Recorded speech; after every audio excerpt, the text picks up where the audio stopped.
Donc du coup, on est là pour stimuler les premières questions de l'Assemblée, parce que l'idée, c'est bien de faire un débat participatif. En tout cas, c'est le principe de Kervégan également. Donc, pour ma part, c'est la 3e fois que j'assiste à la conférence. Et je t'avoue que c'est toujours un plaisir, et en tout cas, la prise de conscience grandit. Alors, on a une première question qui va être en 2 volets. Je vais faire donc le premier volet. On aimerait revenir sur la notion d'adapter, adopter, abandonner. Alors moi, en tant que promoteur, autant la notion de Levittown, bien heureusement, on n'en fait plus beaucoup, quoique certains opérateurs en font de temps en temps.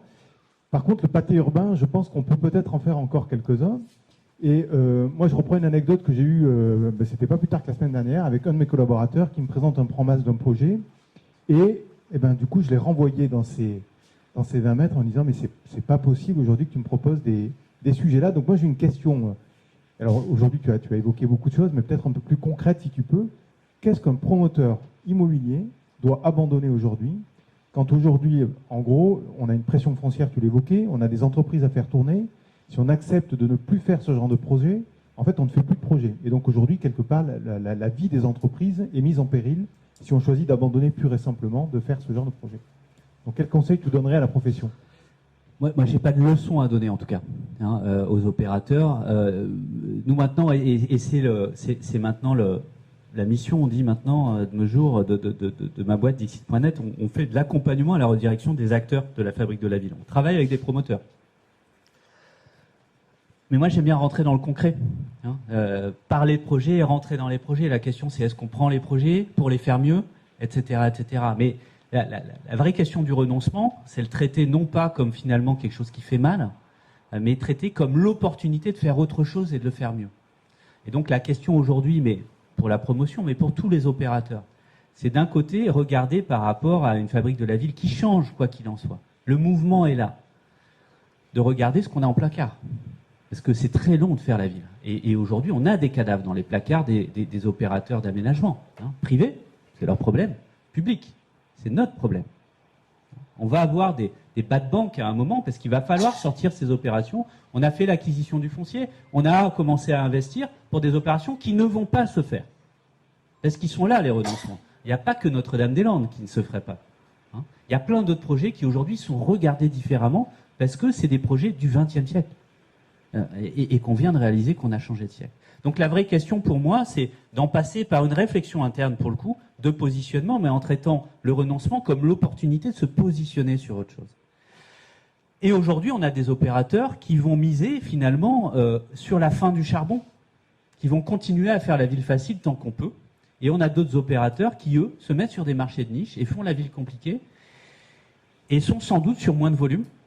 Il y a des vraies logiques là-dessus, mais toujours sur plus de marge parce que la ville compliquée est aussi finalement plus valorisée parce qu'il y a moins d'acteurs. C'est des stratégies différentes qui sont des stratégies de positionnement dans un contexte qui change extrêmement vite avec des collectivités qui sont en train de prendre des virages, pas partout, pas tout le temps, mais on a de plus en plus d'élus et qui ne sont pas nécessairement ces jeunes élus qui sont arrivés au dernier round, qui sont parfois des élus dont c'est le 4e mandat et qui ont compris et qui disent non, il faut tout changer. Et eux, ils ont la foi du converti.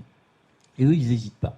Justement, moi, je vais rebondir sur ta remarque sur les élus, parce que c'est vrai qu'on a entendu les acteurs de la fabrique de la ville qui devaient prendre leur part de responsabilité. Moi, en tant qu'actrice, architecte urbaniste, je suis d'accord.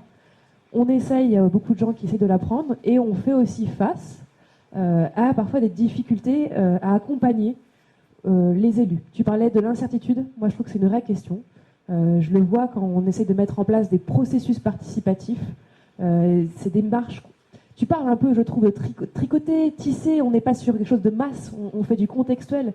Et ça crée par cette itération de l'incertitude. Ma question, c'est comment on peut accompagner et les élus dans ce qui est finalement un peu antagoniste par rapport à leur posture de « Ok, vous n'allez pas savoir où on va ». Et je pense en particulier aux territoires comme les petites et moyennes villes où là, on n'a pas encore... sauf à l'échelon intercommunal, la structuration des services techniques pour les accompagner dans cette gestion de l'incertitude qui va nous être notre quotidien et qui l'est déjà un petit peu aujourd'hui. Tu as posé tous les sujets. Le premier, c'est en fait, on a 2 sujets. C'est la question de la prise de conscience. Alors, des élus, mais pas que. des élus ruraux, mais pas que, des élus métropolitains aussi. Hein. Je veux dire, cette prise de conscience, on la néglige. C'est-à-dire que expliquer les fondamentaux, en repasser par les bases, c'est pas juste une pédagogie lambda. C'est qu'à un moment, moi, pour comprendre tout ça, j'ai dû écrire un bouquin, en fait. C'est plus le témoignage. J'avais pas des conclusions avant. C'est le processus même de recherche, ce qui a généré énormément de rencontres. Et c'est de ces rencontres et de cette diversité que j'en suis là. Et en fait, aujourd'hui, on a monté récemment un dispositif expérimental avec le PUCA dans le cadre d'Action Cœur de Ville, etc. On s'est posé beaucoup la question des outils, hein, ces outils très concrets pour faire la ville autrement, etc. Et plus on avance, plus on s'aperçoit qu'il faut surtout qu'on mette les gens dans des salles, qu'on ait des cercles de parole, qu'on fasse des conférences, qu'on fasse des jeux, mais qu'il faut avant tout bâtir un socle culturel commun. Et qu'aujourd'hui, on a ça en tête. Et après, tu poses la question du comment, qui est une autre question, qui pose des questions extrêmement lourdes d'ingénierie, hein, d'outils, sur lesquels aujourd'hui on a beaucoup de territoires qui n'ont pas les moyens, mais aussi parce que l'État a attendu pour marquer le coup des plans locaux d'urbanisme intercommunaux, parce que aujourd'hui les réponses de la NCT sont insuffisantes, etc., etc. Mais il y a une prise de conscience aussi de tout ça, et on a une vraie question de moyens, de formation aussi très concrète aux outils des fonctionnaires territoriaux. Voilà, aujourd'hui, on a une forme d'effondrement de la formation professionnelle des acteurs de la collectivité locale. Il faut refonder tout ça. Il y a une vraie nécessité. Il y a une demande absolument massive, hein, aujourd'hui, de formation et d'information sur comment on fait. Est-ce qu'il y a des questions? Est-ce que voilà, il y a des réactions? On a un peu lancé avec Adrien la démarche. Vous avez évoqué la place de la nature en ville. Et moi, je voudrais peut-être plus sur l'agriculture urbaine. On est à la veille, je crois que c'est les 48 heures d'agriculture urbaine ce week-end à Nantes. Il y avait un article hier dans Ouest France sur la viabilité économique du projet de serre tout près d'ici, là, aux 5 ponts. Il y a un programme alimentaire territorial où les gens discutent. Enfin, quel est votre point de vue, votre analyse sur l'intérêt et les limites, ou peut-être les rêves autour de ça? Alors, je pense qu'il faut pas confondre les sujets. Le sujet de l'agriculture urbaine n'a jamais été l'autonomie alimentaire. Il y a strictement aucun débat là-dessus. Voilà. Après, qu'il y ait une vraie production, c'est important. C'est une présence aussi d'une culture, hein, qui est associée à ça, c'est-à-dire des espaces de partage, des espaces de pédagogie, des espaces d'insertion, etc. Alors après, on a des business models, hein, qui fonctionnent. Ce qu'on appelle la stratégie de la roquette. C'est-à-dire, vous pouvez avoir des formes de production extrêmement intensives de végétaux dans la ville sur lequel il y a une efficacité au mètre carré qui est extrêmement importante, qui fait qu'il y a une rentabilité. Donc ça va être des serres au Québec qui vont pouvoir produire, plutôt que d'importer de Jamaïque, un certain nombre de produits pendant l'hiver. Mais ça va être aussi des micro-pousses qui vont finir, mais avec des prix importants. Mais on voit bien qu'on est vraiment sur des marchés de niche. Mais le sujet de l'agriculture urbaine, c'est de ramener l'agriculture face à nous. Hein, c'est de choisir, finalement. C'est d'avoir accès directement, etc. C'est un sujet de pédagogie. C'est aussi un sujet de projet urbain. C'est-à-dire qu'à un moment, l'agriculture urbaine, c'est aussi un moyen dans le projet urbain de massifier la présence de nature et de végétal avec un mode de gestion. Parce qu'aujourd'hui, vous pouvez faire des plans avec un grand parc. La première question qui va être posée par l'élu, le fonctionnaire territorial, etc., c'est « Oh, qui paye la tondeuse, quoi ?» Hein, aujourd'hui, le végétal qui sert à rien, je vais mettre les guillemets, il doit être géré. Et finalement, l'agriculture, c'est un moyen de faire gérer, comme le sont les jardins familiaux, etc., etc. Donc c'est extrêmement important, mais c'est absolument pas un sujet d'autonomie alimentaire. Les plans alimentaires territoriaux, c'est une centaine de kilomètres autour du territoire. Et ça a d'ailleurs ça d'intéressant que ça vient transgresser les frontières administratives de façon assez marrante. On en parle dans le bouquin avec Christine, justement, comme étant un sujet de conversation, en fait, plus qu'une fin en soi.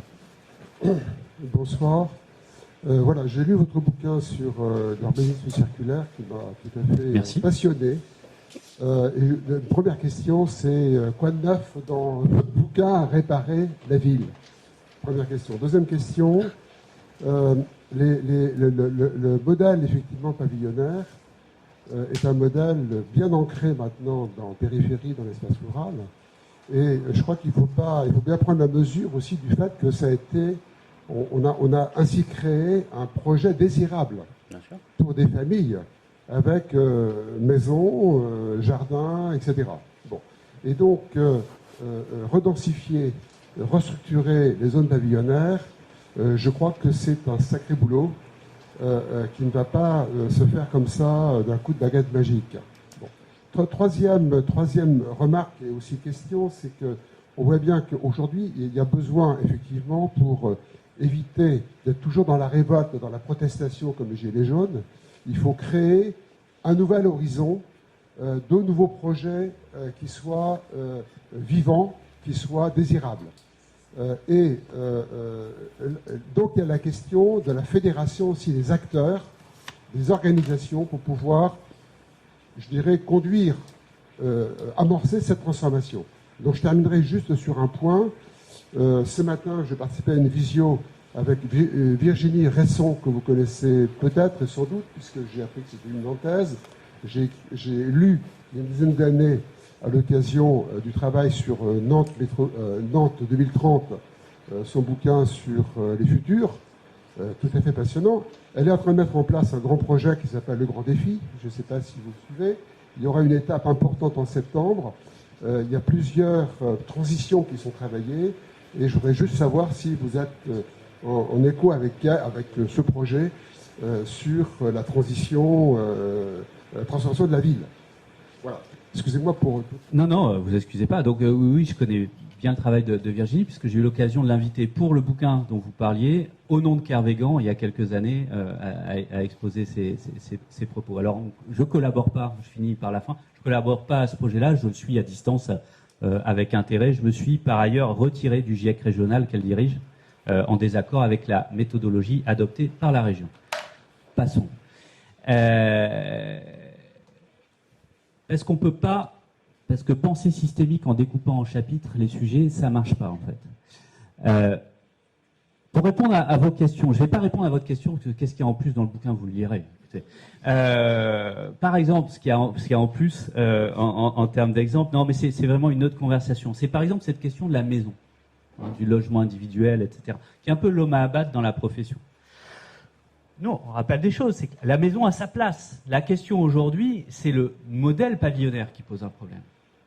C'est pas une question de forme urbaine, sur lequel il y a toute une diversité, une granularité qui fait que la maison a même sa place dans la ville dense. Et que finalement, des maisons, il y en a partout à Nantes.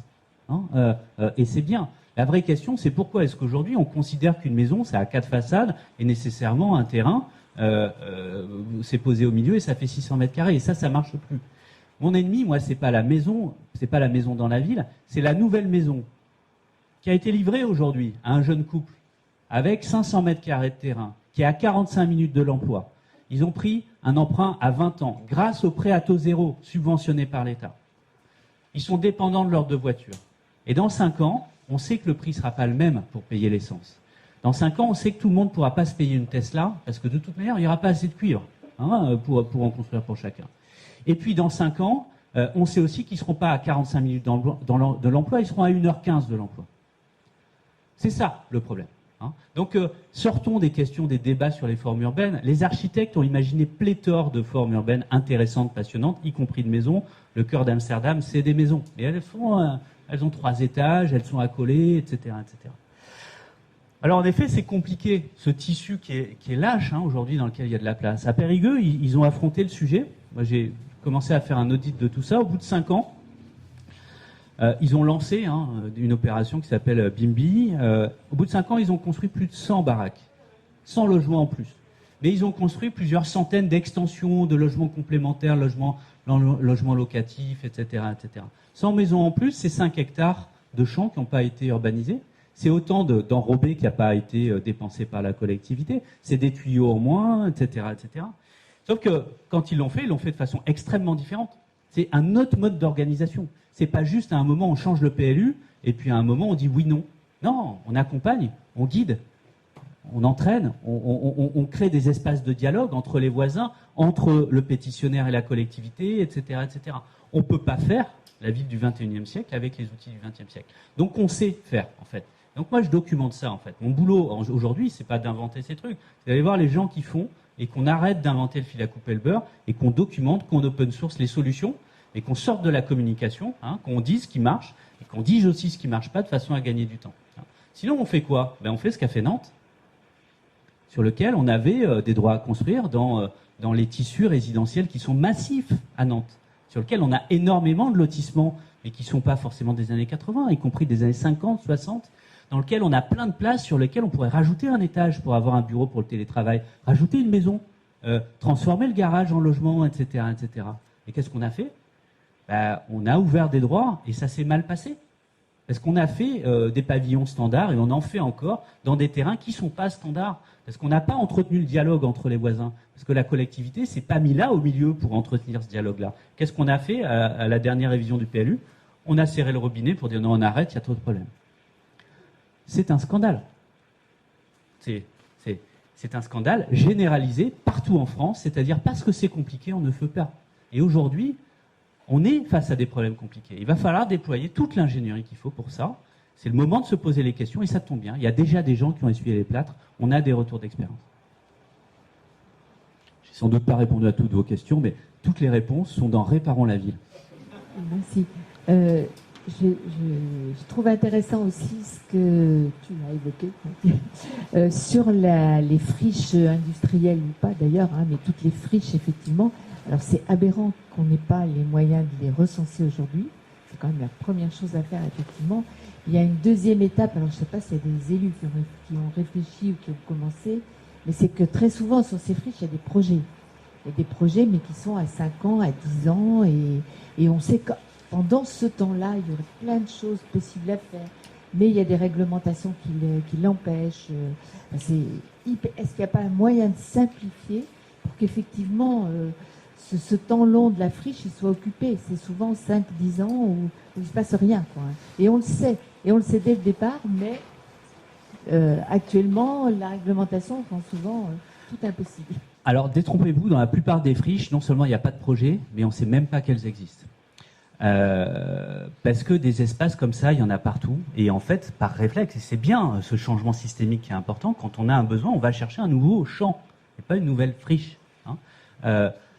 Donc les recensements, ils sont extrêmement rares. On a les moyens de le faire, mais on ne le fait pas. Et aujourd'hui, on a pléthore de territoires qui sont en train de se dire « Oh là, on est en train de réduire le robinet avec le zéro artificialisation nette, le robinet de l'étalement urbain, il faut qu'on trouve des solutions et donc il faut qu'on regarde nos friches. » Puis l'État nous demande aussi de faire un recensement des friches, donc il faut qu'on soit élégant par rapport au service de l'État.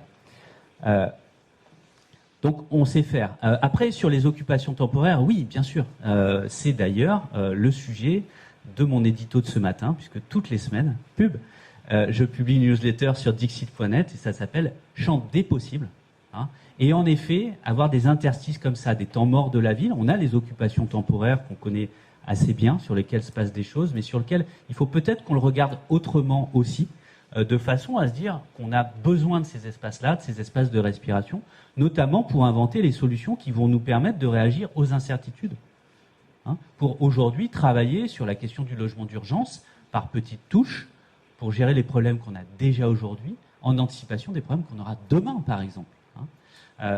Alors, à mon sens, ça pose moins des questions de simplification, parce qu'on en parle tellement de la simplification que j'y crois plus, que de changement de regard, et notamment avoir un cadre opérationnel de la fabrique de la ville sur lequel on n'est pas uniquement sur la question de la ville normée et sur la régulation. Et aujourd'hui, on ne sait faire que la ville bien, que la ville conforme, que la ville légale. Moi, j'ai commencé ma carrière en construisant des chiottes dans des bidonvilles à Mayotte, voilà, et à essayer de trouver avec les services de l'État des moyens d'intervenir dans des lieux illégaux. Ce moyen de ne pas réguler la ville illégale, mais d'améliorer les modes de vie, de sécuriser, etc. etc. On ne sait pas faire en France. On ne sait pas faire. Donc aujourd'hui, les vrais sujets, c'est sans doute cela. Comment est-ce qu'on admet qu'en fait la ville est faite de ces marges, mais que sans doute demain, on a besoin des leçons des marges pour arriver à gérer le cœur de nos villes. Dixit.net. Alors Sylvain, une petite question sur l'axe démocratie, cher à Kervégan. Tu évoquais tout à l'heure là, dans ta présentation, faire la ville pour tous. Moi j'entends quelques chiffres qui disent qu'à peu près 70 à 80% de la population française peut prétendre à des logements sociaux. c'est quand même étrange quand même qu'un pays se dise qu'il y a un logement social, ou en tout cas c'est une connotation un petit peu négative, on va dire, dans le langage français, et on se dit que 80% de la population peut prétendre à ça. C'est-à-dire qu'il y a un problème au fond. Est-ce que réparer la ville, c'est pas aussi réparer toutes ces fractures sociales qui s'intensifient de plus en plus? Le fossé est en train de se creuser. Tu évoques les logements abordables. On a eu un échange aussi sur l'acte fort de ces 36 000 urbanismes que tu évoquais aussi. Est-ce que tu pourrais nous dire un mot sur ce sujet? Comment faire pour changer la situation? C'est clairement la clé. Alors en plus, si on rajoute là-dessus, donc l'augmentation des valeurs, la concentration de la propriété dans les mains d'une partie, d'une partie de plus en plus restreinte avec des multipropriétaires, etc. Quand on rajoute dessus aussi des phénomènes spéculatifs, une vacance spéculative qu'on va retrouver dans un certain nombre de grandes villes, notamment Paris, mais pas que, quand on voit l'évaporation d'un certain nombre de logements qui disparaissent du marché du logement, parce qu'ils sont en train de basculer sur du Airbnb, etc. Et la façon dont on regarde ça de façon un peu gentille, y compris sur notre territoire, alors qu'à un moment, il faut aussi prendre exemple sur ces grands libéraux que sont les Américains, sur lequel London Breed, la maire de San Francisco, siège d'Airbnb, a fait très simple. Elle a interdit Airbnb. Et voilà. Et donc, pour arriver à San Francisco, maintenant, pour s'inscrire à Airbnb, il faut passer par la mairie. Il faut s'inscrire en mairie, et là, on a le droit. Donc, on a divisé par 2 le nombre de logements. C'est autant de logements en plus qui sont sur le marché locatif, parce que ces logements-là, c'est des logements qui sortent du marché locatif, qui touchent toujours les mêmes, ceux qui sont sur le logement privé, locatif privé, ou les étudiants. Alors, je n'ai pas répondu à la question globale. On a une augmentation des valeurs d'un côté, des formes de paupérisation globale aussi, et surtout, on a une augmentation de la part du logement dans le budget des ménages. Donc, à un moment, tout est là. Tout est là. Et on sait que dans l'économie générale, on a le coût de la construction, on a un certain nombre d'opérateurs, peut-être on peut faire un peu des intermédiations, tu m'excuseras, mais c'est pas là que ça se joue en fait. C'est sur le foncier. La question, c'est le prix du sol. C'est le prix du sol qui est pas une ressource renouvelable, qui est une ressource limitée. Et le sol de la ville, c'est un bien commun. Et à un moment, il faut qu'on ait ces vrais débats, en tout cas dans les métropoles attractives et dynamiques, sur des formes de sortie de la gestion du marché, du sol. Aujourd'hui, on a exactement l'inverse, c'est-à-dire qu'on a des processus collectifs qui font qu'on a une inflation des valeurs. On le voit sur les prix ici. C'est une bonne nouvelle pour personne. Ou alors pour quelqu'un qui va habiter dans la Creuse, ou pour quelqu'un qui va mourir. Ce qui n'est pas, c'est pas complètement passionnant. Donc c'est une bonne nouvelle pour personne. Il faut qu'on travaille ces questions-là. Nos territoires, nos collectivités ont abandonné la logique de politique foncière il y a une vingtaine d'années. On sait réguler les prix, on sait avoir une gestion foncière à long terme, on sait faire des formes de régulation des prix, ça se fait dans plein de territoires. Et c'est pas le col-cause. Bonjour, j'ai bien compris votre idée de tout se traite dans un ensemble et on ne peut pas diviser et faire un sujet puis un autre et un autre. Mais du coup, quand vous parlez de pensée systémique, ça rejoint un peu cette question-là où on va forcément englober l'aspect social. Et pour moi, la pensée systémique, on peut attaquer le système du dessus, donc par la hiérarchie, par l'État, etc. Et par le dessous, par les citoyens, en fait. Mais concrètement, comment je peux donner envie à mon voisin de construire une maison entre la mienne et la sienne? Comment je lui dis, regarde, ça va être cool, en fait? Regardez, alors déjà... Alors vous, ça dépend de votre champ de compétences, si vous êtes archi ou pas, etc., etc. Je pense que ça passe aussi par des acteurs de ce type-là. Par exemple, un truc très simple, il y a beaucoup de territoires qui ont abandonné ce qu'on appelle la densification dite douce. C'est-à-dire, ils ont ouvert des droits à construire au PLU, et puis il y a eu de la merde pendant 10 ans, et donc ils ont refermé le robinet 10 ans après. Comme à Nantes, mais dans plein d'endroits. Pourquoi? Parce que souvent, c'est le bout de jardin qui est derrière.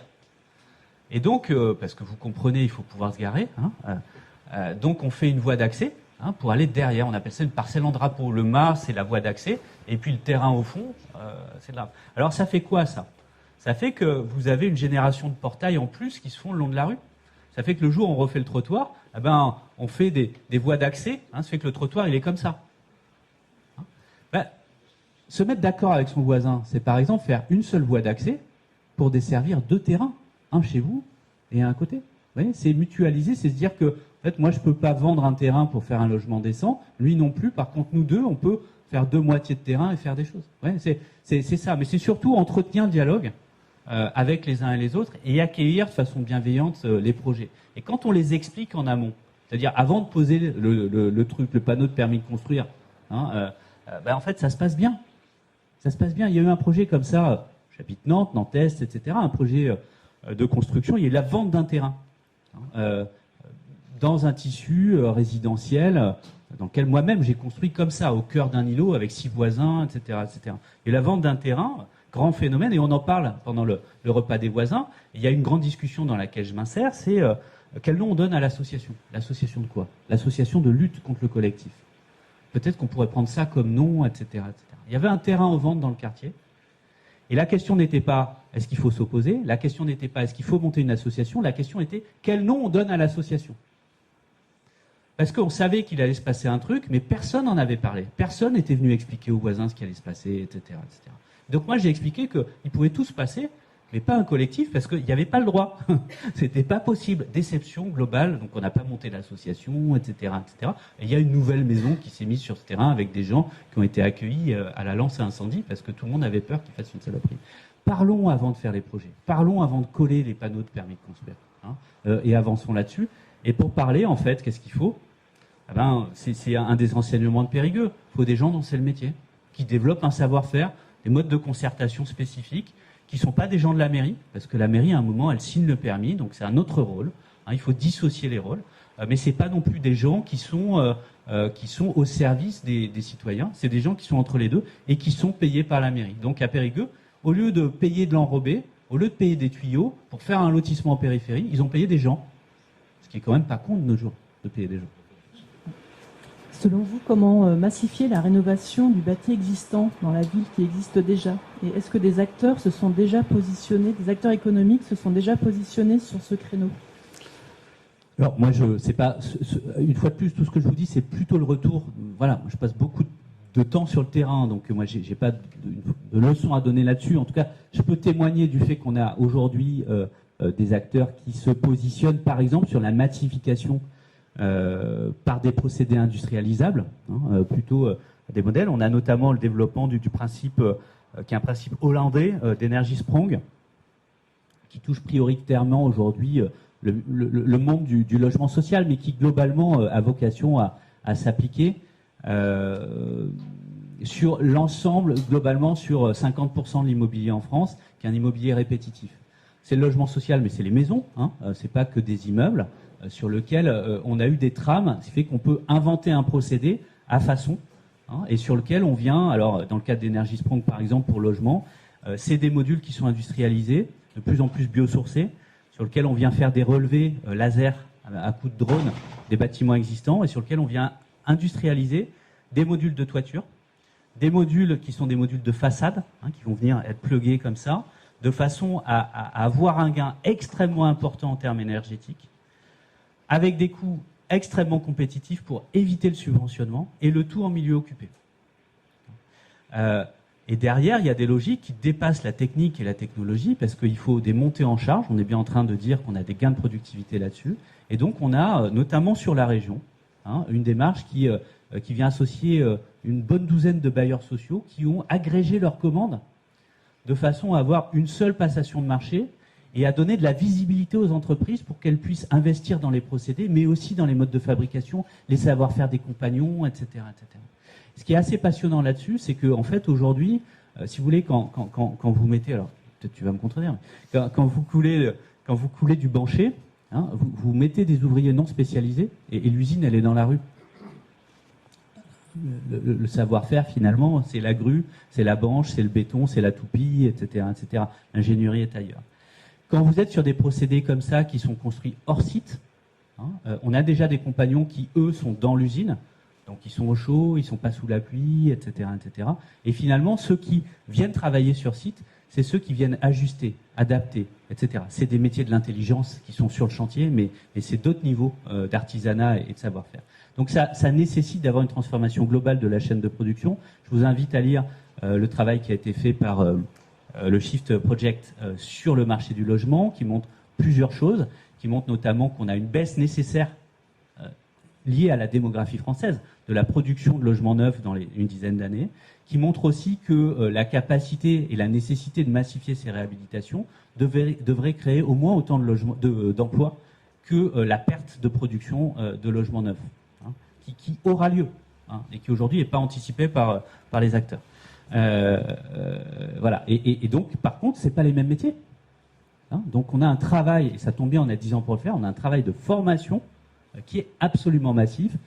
Et aujourd'hui, voilà, les entreprises en ont de plus en plus conscience, notamment sur le territoire. On a Novabuild, hein, qui travaille énormément là-dessus et qui positionne les entreprises un cran en avant, qui les questionne aussi beaucoup. J'ai une question concernant la biodiversité. Parce que c'est le sujet qui est souvent parlé pendant les conférences. Quel est le rôle de biodiversité dans la ville? Est-ce que c'est possible d'avoir un écosystème dans la ville qui peut fonctionner avec un humain dedans? Est-ce que c'est pas quelque chose qui est artificiel dans la ville? Et deuxième question qui est liée à ça, c'est est-ce que la biodiversité dans la ville, elle n'est pas contradictoire par rapport à la densification de la ville? Est-ce que on ne confond pas les sujets parfois en réfléchissant sur la biodiversité qui devrait être obligatoire dans la ville et on abandonne un peu l'idée de densification de la ville? Un exemple en fait que je vais peut-être raconter, sujet sur lequel j'ai travaillé avec un promoteur. On avait une petite parcelle à Rosé, 600 mètres, un projet de densification, 10 fois plus de surface qui existe, et ensuite des membres de la ville qui voulaient avoir 50% de terre pleine. Une nouvelle idée qui est très bonne, mais sur 600 mètres carrés de parcelles, effectivement, un peu compliqué. Donc le projet était abandonné à cause de ça, à cause de 50% de terre pleine. Donc il n'y aura rien, il n'y aura pas de densification parce que quelque part il y a ce souhait d'avoir plus de terre pleine dans la ville. Donc est-ce que tout ça c'est pas des tendances qui sont un peu contradictoires quand même parfois? Alors elles peuvent l'être très clairement. En tout cas moi j'ai pas d'avis l'un ou l'autre, mais c'est un débat, c'est un vrai débat par contre qu'il faut avoir localement. Moi, je dis qu'il faut planter des arbres, je dis pas qu'il faut pas en couper. Ben oui, parfois, c'est peut-être nécessaire, mais c'est des arbitrages qui doivent être faits projet par projet, si possible, en sortant des ratios, des pourcentages, des coefficients de biodiversité, etc., etc. Globalement, quand vous mettez Excel dans le débat finit mal, quoi. Hein. Donc, ou alors c'est un faux débat, si vous voulez. Donc je veux dire, le débat sur la biodiversité protège aussi nombre de quartiers de l'arrivée de logements sociaux. Donc l'arbre, il a bon dos, mais c'est surtout les habitants des logements sociaux qu'on ne veut pas voir venir. Après, sur la question de la biodiversité, je vais me permettre de ne pas la prendre comme ça. Pas dans ce sens-là. En fait, pour moi, c'est pas nature. Est-ce que la nature est vraie ou pas vraie, etc. C'est peut-être plus d'ailleurs un sujet sur le vivant. Hein. La question du vivant dans son acceptation globale. On forme un écosystème, on fait aussi partie nous-mêmes de l'écosystème, et c'est peut-être l'intelligence de la vision du paysage allemande, hein, qui ne vient pas séparer finalement à la fois l'homme de l'écosystème et le rat aussi de l'écosystème. On n'a pas la peur du rat hein, en Allemagne, et il vit à Berlin, il est là, il fait partie aussi de l'écosystème. Donc ça fait partie d'éléments culturels.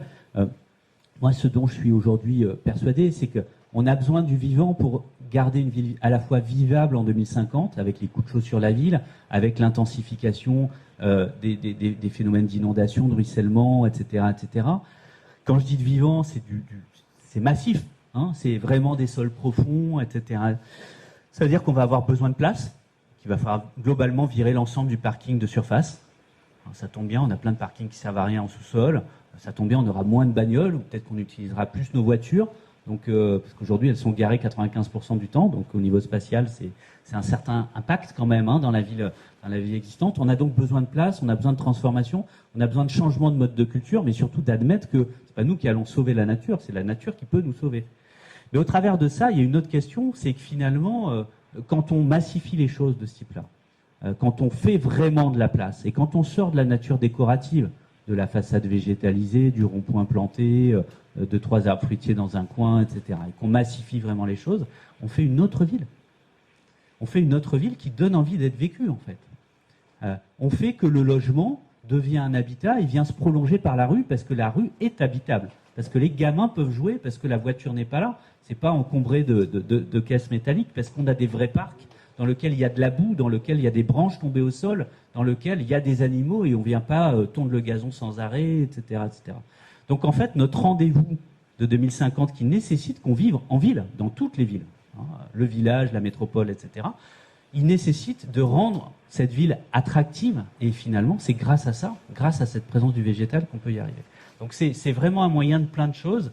Il faut qu'on apprenne à le faire et une fois de plus, il y a plein de gens qui aujourd'hui apprennent à utiliser les sols en place, à trouver le végétal qui sera là, adapté pour le climat de 2050, à parler de l'infiltration de l'eau, à désimperméabiliser des parkings, etc., etc. On a plein de gens qui font ça partout en France, y compris à Nantes.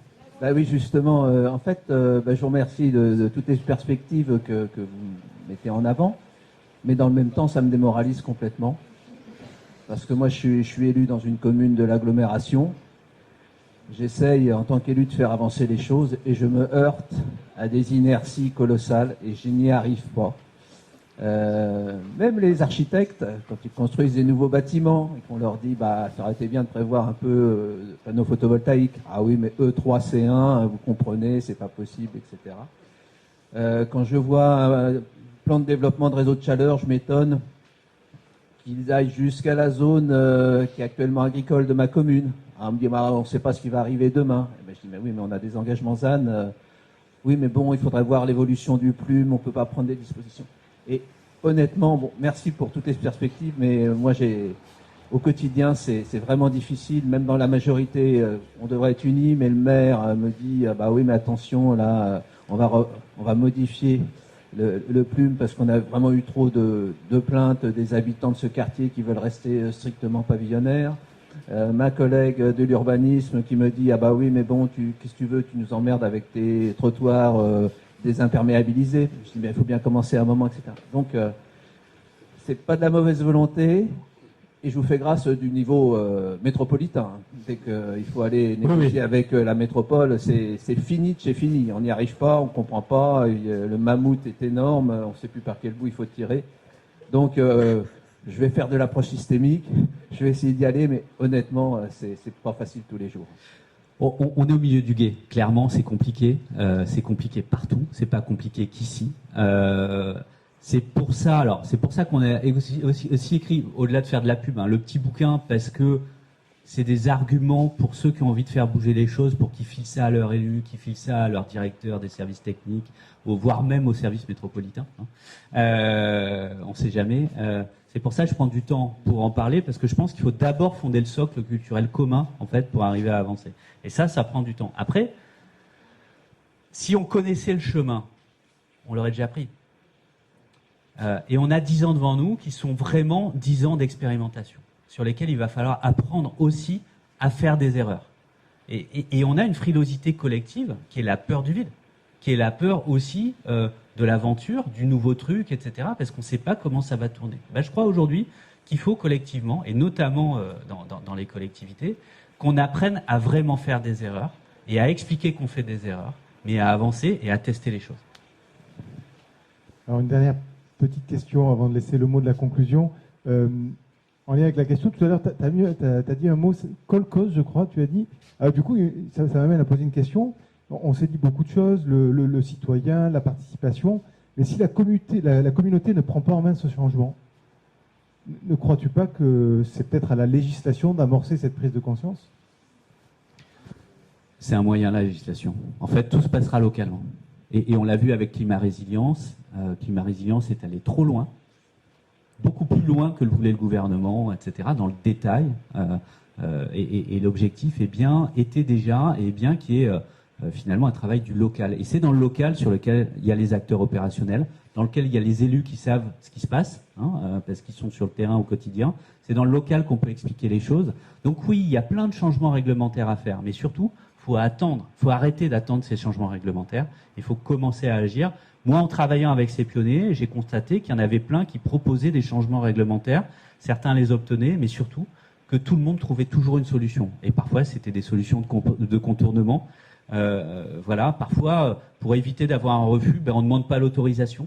Et puis les choses se font, hein, comme on a réussi à tracer des pistes en jaune, des pistes cyclables qu'on était incapable de tracer parce que ça s'est fait, qu'il fallait bien le faire et que voilà. Eh ben, elles sont encore là.